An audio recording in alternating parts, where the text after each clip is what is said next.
हाय दोस्तों। तो पहले हमने पढ़ा था क्लास नंबर 5 में, यानी कि दूसरे नंबर का टॉपिक, यानी दूसरा पार्ट है हमारा राजस्थान का भौतिक विभाजन। तो भौतिक विभाजन में हमने पढ़ा था लास्ट में बालू का स्तूप के बारे में। तो बालू का स्तूप राजस्थान के कौन कौन सी जिलों में पाए जाते हैं। तो अब हम पढ़ेंगे अर्ध शुष्क मरुस्थलीय प्रदेश, राजस्थान का बांगर कहते हैं, उसके बारे में पढ़ेंगे हम। तो देखो उसमें ज़िले कौन कौन से आते हैं। अर्ध शुष्क मरुस्थलीय प्रदेश में ज़िले हैं वो गंगानगर, हनुमानगढ़, चूरू, झुंझुनू, सीकर, डीडवाना, कुचामन, नागौर, जोधपुर, पाली और जालोर।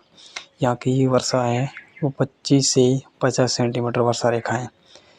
अब घग्गर का मैदान भी अर्ध शुष्क मरुस्थलीय प्रदेश में आता है। तो इसमें ज़िले कौन कौन से। घग्गर के मैदान में गंगानगर, हनुमानगढ़ ज़िले आते हैं। घग्गर नदी द्वारा लाई गई उपजाऊ मिट्टी से बना क्षेत्र घग्गर के पाट को हनुमानगढ़ में नाली कहते हैं। घग्गर के पाट को हनुमानगढ़ में नाली कहते हैं। इसके बाद में शेखावाटी क्षेत्र। तो शेखावाटी क्षेत्र में देखो ज़िले कौन कौन से आते हैं।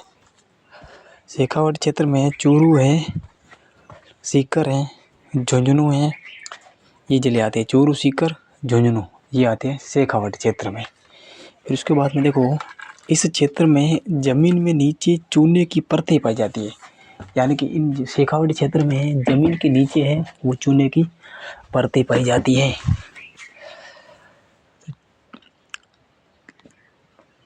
फिर देखो वर्षा का जल चूने की परतों में बहता है। यानी कि इसमें देखो चूने की परतें ज़मीन के नीचे पाई जाती है ना, उसमें वर्षा का जल है वो चूने की परतों में बहता है, इसलिए इसे आंतरिक जल प्रवाही क्षेत्र कहते हैं। चूने की परत के कारण यहाँ अधिक गर्मी व अधिक सर्दी पड़ती है। यह प्राचीन काल में नदियों द्वारा लाई गई मिट्टी अब अनुपजाऊ हो गई है।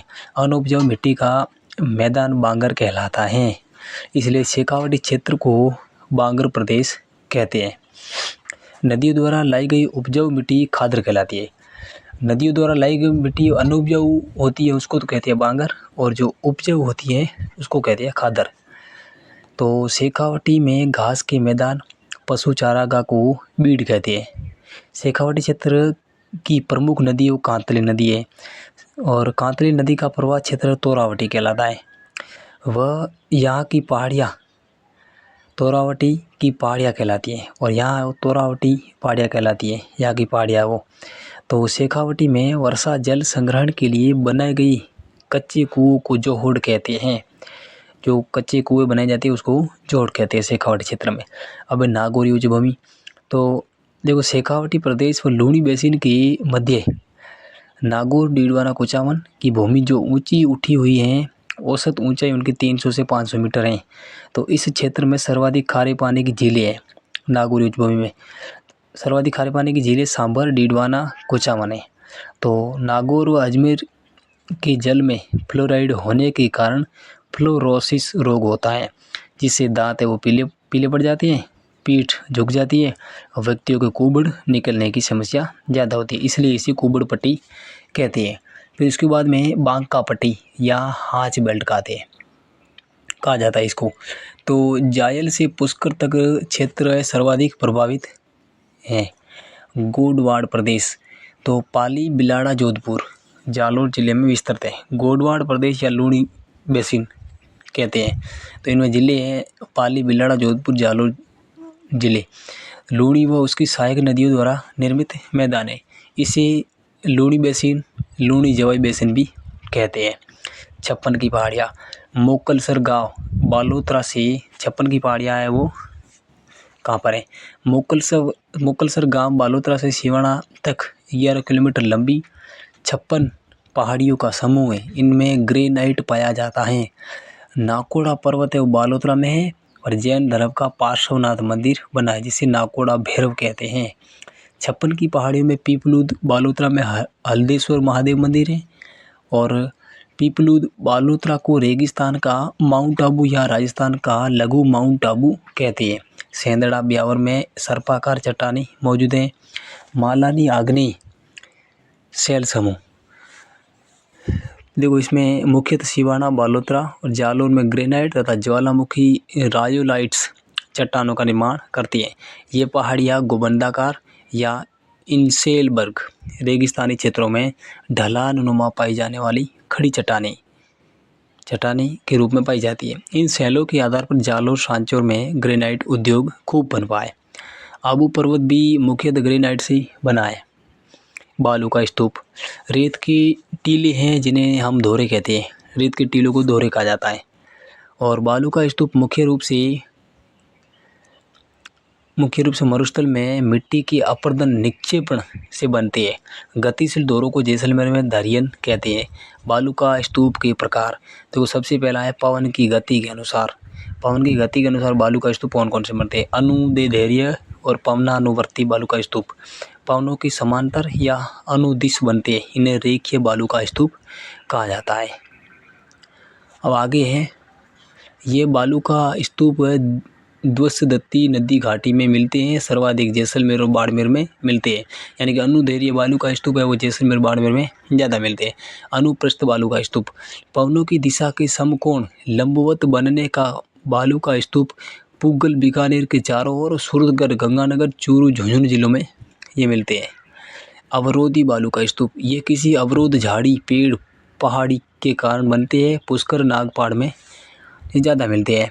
बरखान अर्धचंद्राकार बालू का स्तूप सर्वाधिक गतिशील है, इसलिए मरुस्थलीकरण के लिए सर्वाधिक उत्तरदायी बालू का स्तूप है। इनका पवनामुखी ढाल मंद व पवनाभिमुखी ढाल तीव्र होता है। भालेरी, चूरू, सीकर, लूणगढ़, बीकानेर, ओसिया, जोधपुर, डीडवाना, कोचावन में है। ये मतलब बरखान है वो यहाँ पर ज़्यादा पाए जाते हैं। आकृति के आधार पर देखो सीप बालू का स्तूप अनुदैर्ध्य बालू का स्तूप हैं। पवन की दिशा के समांतर विकसित होते हैं। पैराबोलिक परवलयाकार हवा के रुख के विपरीत अंग्रेजी के यू के आकार में विकसित होते हैं। राजस्थान में सर्वाधिक पैराबोलिक बालू का स्तूप पाए जाते हैं। तो तारा बालू का स्तूप हवा पानी दिशा बार बार बदलती है और मोहनगढ़, पोखरण, जैसलमेर, सूरतगढ़, गंगानगर में ज़्यादा मिलते हैं। सब्र काफिज मरुस्थल में छोटी झाड़ियों के पास ये बनते हैं। अब महत्वपूर्ण शब्दावली में देखो क्या है। दो इर्ग में देखो रेतीला मरुस्थल जहाँ बालू ही बालू हो इसे महान मरुस्थल भी कहते हैं। राजस्थान में सर्वाधिक जैसलमेर में हम्मादा पथरीला मरुस्थल जहाँ छोटी पहाड़ियाँ चट्टानें हो। पोखरण, फलोदी व बालोतरा के मध्य बालू का स्तूप मुक्त प्रदेश हैं। अब रैग देखो मिश्रित मरुस्थल है वो बालू का रेत व कंकड़ पत्थर। प्लाया खारे पानी की बड़ी झीलें थार के मरुस्थल में पानी भरने से भूमि की लवणता के कारण इनका जल है वो खारा हो जाता है। अब है रन अथवा टाट बालू का स्तूप। बालू का स्तूपों के मध्य वर्षा का जल है वो लवणीय दलदल बन जाता है, इसे रन अथवा टाट कहते हैं। ये सर्वाधिक जैसलमेर में पाए जाते हैं। तल्ली या पोखर देखो रेगिस्तान के गड्ढों में वर्षा का मीठा जल इकट्ठा होता है, उनको तल्ली या पोखर कहते हैं। अब मरहो तल्ली पोखर का जल सूखने के बाद उपजाऊ मिट्टी मरहो कहलाती हैं। इसमें की जाने वाली कृषि वो खड़ीन कृषि कहलाती हैं। खड़ीन कृषि पाली वालों द्वारा जैसलमेर में शुरू की गई थी। बालसन पर्वतों चट्टानों के मध्य जल इकट्ठा होने से बनी झीलें, यानी कि देखो बालसन है वो पर्वतों चट्टानों के मध्य जो जल इकट्ठा होता है उनसे बनी झीलें होती है। अब रोही का मैदान मरुस्थल में उपजाऊ भूमि है वो रोही का मैदान कहलाती है। बबूल्या वायु के भंवर अथवा चक्रवात ये बबूल्या कहलाते हैं। तो हाय दोस्तों, जानकारी आपको अच्छी लगी हो तो हमारे चैनल को सब्सक्राइब, लाइक, शेयर ज़रूर करें और फिर मिलते हैं अगले नई वीडियो के साथ।